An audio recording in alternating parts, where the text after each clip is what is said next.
Ama naming Diyos, maraming salamat po. Hayag na hayag sa buhay namin. Malaking pag-ibig at pagmamalasakit mo sa nasa huling buwan na po kami ng taong ito. Salamat po. Di mo kami pinababayaan.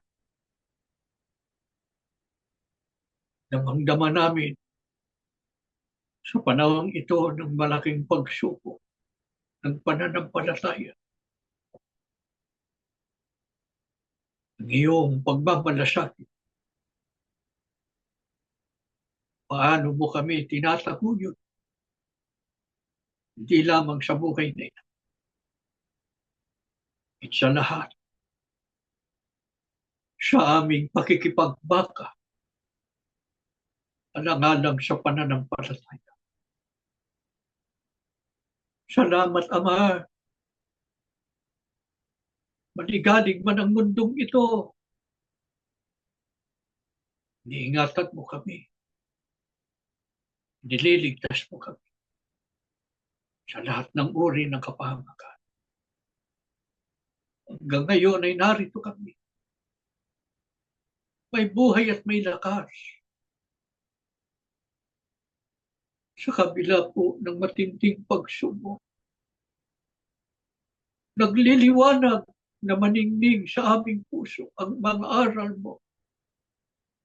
Siyang aming sinusundan araw-araw sa aming buhay. Laging nagbibigay sa amin ng inspirasyon. Lalo na po, pag nagugunita namin ang iyong mga pangako. Purihin ka aming Ama. Sinasamba ka ng aming mga kaluluwa. Pagingdapatin mo sana kaming muli ng magkakapatid. Tawarin kami sa aming mga sana. Tanggapin mo kaming lahat. Tanggapin mo po, Ama, ang aming mga pagpupuri. Ang pagluwalhati namin sa iyong banal na pangalan. Panginoong Jesus, ipamagitan mo po kami sa salamat, Panginoon, sa pag-alalay mo. Salamat sa pagpapalakas mo sa amin. Salamat sa mga biyaya, mga pagpapala sa buhay namin, sa aming kaluluwa. Pakitanggapin mo po kami, Panginoon. Maawa ka sa amin. Lingapin mo kaming lahat sa aming pagsamba ngayon. Ibuhos mo sa ganang bunyan.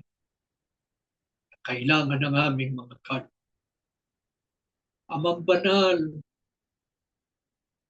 pakihandang lubos ang aming mga puso sa pagtanggap ng iyong mga salita, mga payo at saway para sa aming ikabubuti at para sa ikapagiging dapat namin sa paglilingkod siya. Malagi po kami, Ama, na nakaugnay sa diwat layunin ng pagsusubo mo sa mga huling araw. Mga aral na kanilang itinuro sa amin. Patuloy po na sundan namin kapagkat ito maghahatid sa amin sa kaligtasan. Magalang po namin hinihiling ang lahat sa pangalan po ng aming Panginoong Jesucristo.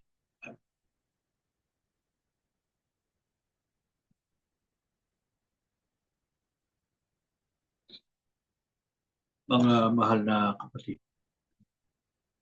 lahat po ng tao, mabuti man o masama, ay nabubuhay dahil sa pag-ibig at kabutihan ng Diyos. Ang sabi nga sa Mateo 5:45, pinasisikat niya ng Diyos ang araw sa mabubuti, gayon din sa masasama. At nagpapaulan siya sa mga matuwid at sa mga di matuwid. Subalit meron pong mga taong tumanggap ng higit na dakilang pag-ibig mula sa Diyos. Alin po ang pinakadakilang pag-ibig ng Diyos? At sino ang mga taong tumanggap nito? Ito po ang mahalagang pag-aralan po. Alin ang pinakadakilang pag-ibig na itinuro ni Kristo? Sabi ng Panginoong Jesucristo sa Juan 15:13, ang pinakadakilang pag-ibig na maaaring taglayin ng sinuman para sa kanyang mga kaibigan ay ang ialay ang kanyang buhay para sa kanila. Para kay Kristo, mga kapatid, ay wala nang hihigit pa sa pag-ibig ng taong ibinigay ang kanyang buhay para sa kanyang kaibigan. Sino po ang nakagawa ng dakilang gawa na ito? Sino po ang nagbigay ng kanyang buhay para sa kapakanan ng maraming tao? Ang ating Panginoong Jesucristo. Sabi niya sa Juan 10:11, ako ang mabuting pastor. Ibinibigay ng mabuting pastor ang kanyang buhay dahil sa mga tupa. Ano po ang kadakilaan ng ginawa ng Panginoong Jesucristo? Na ibinigay ang kanyang buhay. Ang sabi ng Biblia sa Roma 5:7-9, mahirap mangyaring ialay ni numan ang kanyang buhay. Alang-alang sa isang taong matuwid. Kahit na maaring may mga has na gumawa nito, alang-alang sa isang taong mabuti. Gayunman, nagawa po ito ng Panginoong Jesucristo. Ang pinakadakilang gawa. Ang ialay o ihandog ang kanyang buhay para sa kanyang kapwa. Para sa kanyang kaibigan. Ano katunayan? Sabi ng Biblia, namatay si Kristo para sa atin noong tayo'y makasalanan pa. Pansin ba niyo yun, mga kapatid? Ano ang pinatutunayan nito?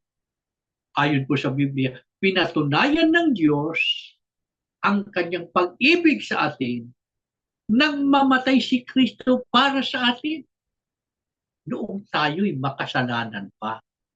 Sana napansin natin ang pahayag ng Biblia. Ito po ang pinakadakilang pag-ibig ng Diyos sa atin. Ano ang ibinunga nito sa atin? Ang sabi pa, sa pamamagitan ng kanyang dugo ni Kristo. Tayo ngayon ay napawalang sala. Ano katumbas nito, mga kapatid? Sa Hebreo 9:14, ang dugo ni Kristo ang naglinis sa atin mula sa mga gawang patay o sa mga kasalanan. Alin nga ba ang nilinis at napawalang sala ng dugo ni Kristo? Alam na natin yan sa Gawa 20:28. Sa salin ni Ginoong Lagsa, ang Iglesia ni Kristo. Ano ang biyayang kaloob sa atin dahil sa paglilinis sa atin? Hindi lamang nagbigay ito sa atin ng karapatan upang makapaglingkod sa Diyos, kundi ang sabi pa, lalong tiyak na maliligtas tayo sa puot ng Diyos. Makatwid, mga kapatid, ang ating pong pagiging kaanib sa Iglesia ni Kristo, ang pinakadakilang pag-ibig ng Diyos na ating tinanggap, sapagkat ibinilang tayo sa mga nilinis at naligtas sa pamamagitan ng dugo ng Panginoong Jesucristo. Ano po ang hinahanap ng Diyos sa mga nilinis at iniligtas niya? na magbalik upang magpasalamat at magbigay luwalhati sa Diyos. Gaya ng ginawa ng isang Samaritanong kitongin na nilinis at pinagaling ng Panginoong Hesukristo sa Lucas 17:12 hanggang 16. Ano po ang dapat nating mapansin sa mga talatang yan, mga kapatid? Tungkol po sa 10 kitongin na nilinis at pinagaling ng Panginoong Hesukristo. Anong dapat nating mapansin dyan? Ang nilinis at pinagaling ng Panginoong Hesukristo ay 10 kitongin. Gayunman, isa lamang ang nagbalik upang magpasalamat at lumuwalhati sa Diyos. Kaya anong tinanong ng Panginoong Hesukristo? Dahil isa lamang ang nagbalik sa 10 nilinis at pinagaling. Sa 17 hanggang 18, ang sabi ng Panginoong Hesukristo, hindi baga 10 ang nagsilinis, tatapos saan na nga roon ang siya? Kasi isa lang yun nagbalik. Walang nagbalik upang lumuwalhati sa Diyos, kundi itong taga-ibang lupa, isa lang Sa pakatwid, mga kapatid, ang mga nilinis ay inaasahan at hinahanap ng Diyos na magpasalamat sa Kanya. Tiyak na hahanapin tayo ng Diyos na magpasalamat at magbigay luwalhati sa Kanya sapagkat tayo man ay nilinis niya. Yan yung itinuro sa ating sa unahan ng ating leksyon. Di ba? Ibinigay ni Kristo ang kanyang buhay para sa atin. Ano nang nagawa ng dugo ni Kristo, ng buhay ni Kristo, na kanyang inihalay para sa atin, nilinis tayo. Kaya napatawad tayo sa kasalanan. Ligtas na tayo. Kung paano ang mga kitongin ay nilinis at pinagaling, tayo man mga kapatid, ay nilinis mula sa ating mga kasalanan at pinagaling sa tiyak na kaparusahan. Huwag nating lilimutin ang pinakadakilang pag-ibig na ito ng Diyos sa atin. Bakit? Ano po ang kasamaan? Kapag nakalimutan natin ang pinakadakilang pag-ibig ng Diyos sa atin, na tayo ay kanyang nilinis at iniligtas. Ikalawang Pedro 1:9, ang sabi ng Biblia, kayo ay parang bulag at hindi nakakakita at nakalimot na nilinis na kayo sa inyong mga kasalanan. Sa Mateo 15:14, ang bulag ay tiyak na mahuhulog sa hukay. Ano katumbas? Tiyak na mapapahamak. Kailan? Sa araw ng pag-uhukom. Parurusahan sila sa. Kaya masama na malimutan natin ang pinakadakilang pag-ibig ng Diyos sa atin, na tayo nilinis sa mga kasalanan at iniligtas tayo sa tiyak na kapahamakan. Magiging parang bulag din tayo. Hindi natin ito ikabubuti. Ito ang magpapahamak sa atin. Kaya huwag nating lilimutin. Anong ipinagugunita ng Diyos sa mga nakalilimot? Sa na magpasalamat sa Kanya. Sa awit 50:22 hanggang 23, ang sabi ng Diyos, gunitain nga ninyo ito, ninyong nakakalilimot sa Diyos. Baka kayo'y aking pagluray-lurayin at walang magligtas. Ganyan. Masama na malimutan natin na tayo nilinis at iniligtas ng Diyos. Ano inaasahan ng Diyos? Magbalik. Yung 10 kitongin, isa lang ang nagbalik at magpasalamat sa Diyos at sa Panginoong Hesukristo. Katapos na sila'y nilinis, tayo man ay nilinis din. Hinahanap din tayo ng Diyos. Inaasahan din tayo ng Panginoong Jesucristo na magbalik para magpasalamat. Huwag natin itong lilimutin. Huwag tayong matulad sa mga taong bulag. Ano pa bala ng Diyos? Ngunit tainga ninyo ito. Ninyong nakakalilimot. Baka kayo'y ating pagluray-lurayin at walang magligtas. Kaya anong dapat na panaligan ng bawat isang nilinis at iniligtas ng Diyos? Sabi niya, ang naghahandog ng haing pasasalamat ay lumulwalhati sa akin. Mga kapatid, pagka hindi tayo nagbalik at magpasalamat sa Diyos para luwalhatiin siya, ano katumbas niya? Nilimot natin. Huwag natin lilimutin.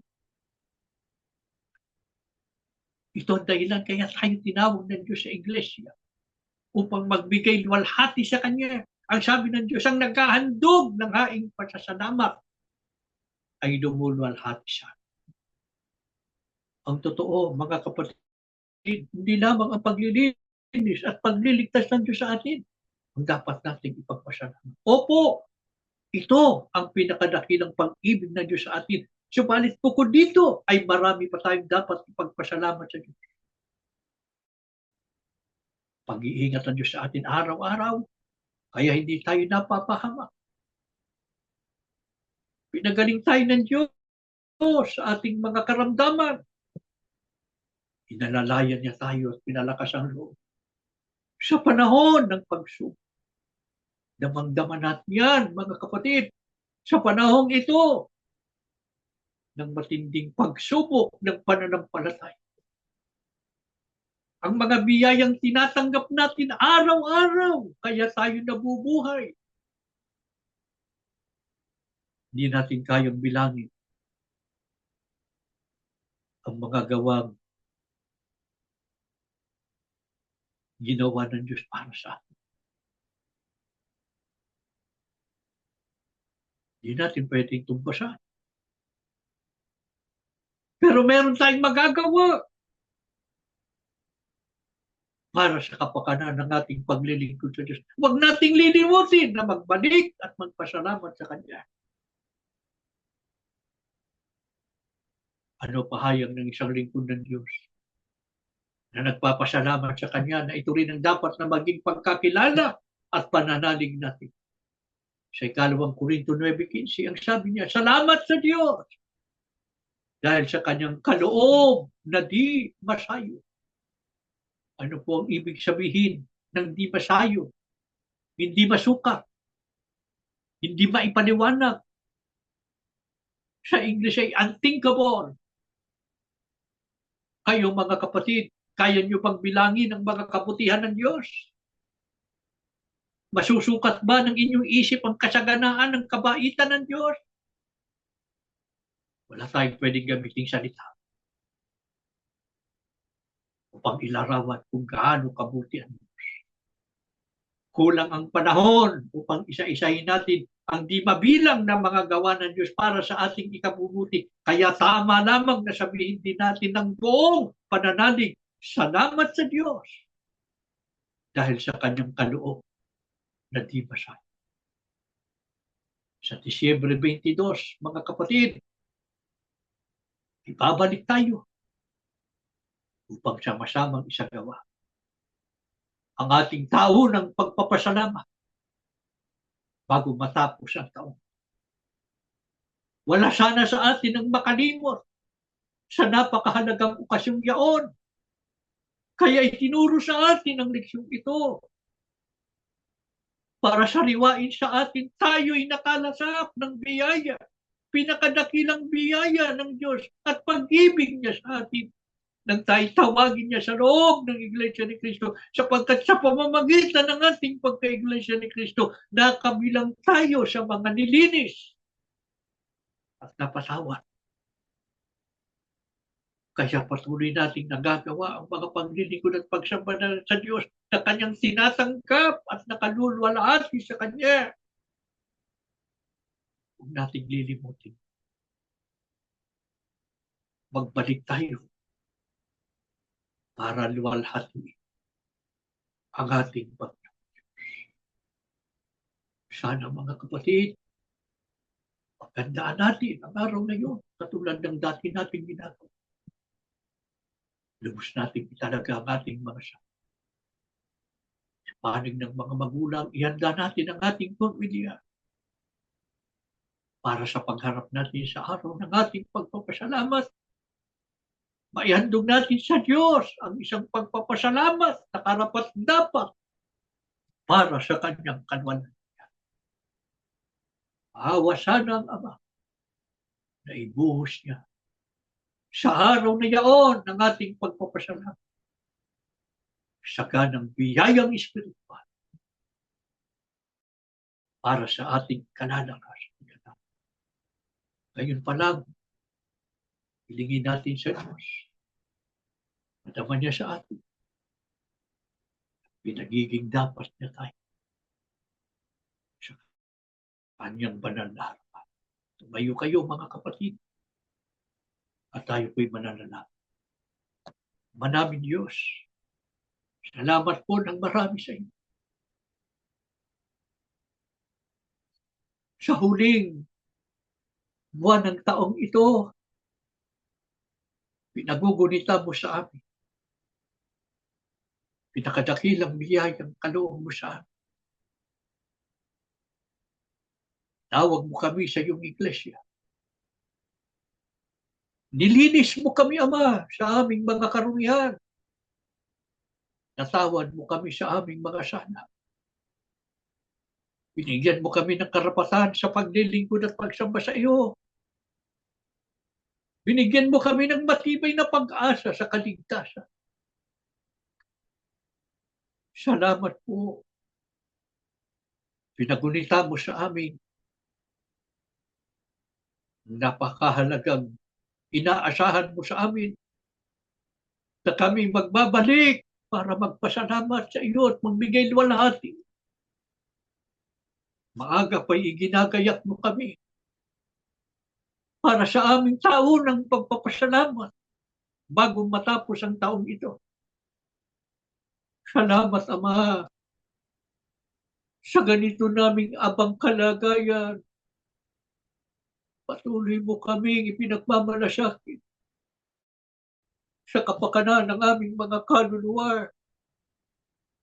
Ginagabayan mo kami para patuloy naming magampanan ang aming mga pananagutan bilang mga Iglesia ni Cristo.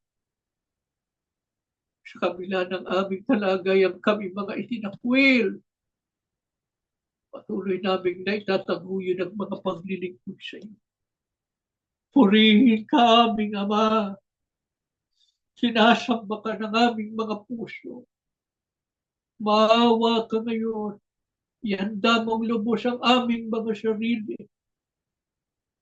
Tulungan mo po kami sa mga nalalabing araw bago dumating ang araw ng pagpapasalamat. Magawa namin ang karapat-dapat na paghahanda. Ganap naming maitalaga ang aming mga sarili para sa araw ng aming pagpapasalamat.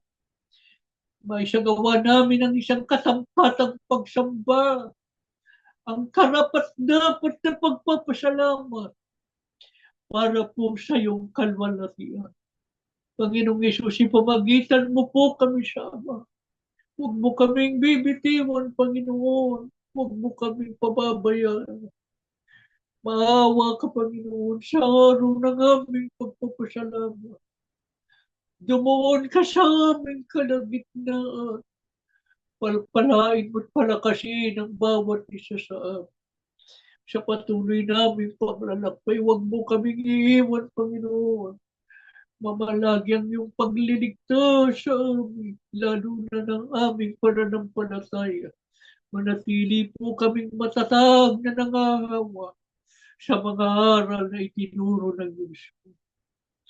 Ama, pagalingin mo ang mga may sakit. Lunasan mo ang aming mga suliranin. Pagalingin po. Palakasin mo ang mga nangihina.